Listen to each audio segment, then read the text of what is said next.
চামচ তারপরে এই যে ক্যাডবি এইটা বলো চকলেট তারপরে ব্যাস ওইসব বলতে হবে না, এইসব বলো। তারপরে কি কি ভাজা কি কি আছে? মাংস, তারপরে মাছের মাথা বড় একটা, তোমাদের মুক্তিটা বড়, তারপরে দই, কালো মিষ্টি, সাদা মিষ্টি, আমি সাদা মিষ্টি ভালো খাই, তারপরে পায়েস আছে। হ্যাঁ বসো আসো। চাটনি, তারপরে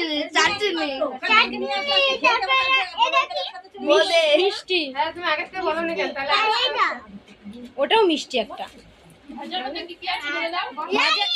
রাইস, তারপরে তারপরে আলু ভাজা, হ্যাঁ তারপরে পটল, হ্যাঁ তারপরে বেগুন, তারপরে এটা কি কাঁকরোল, কাঁকরোল, তারপরে এটা ভেন্ডি। ভেন্ডি। তুমি কিছুই জানো না।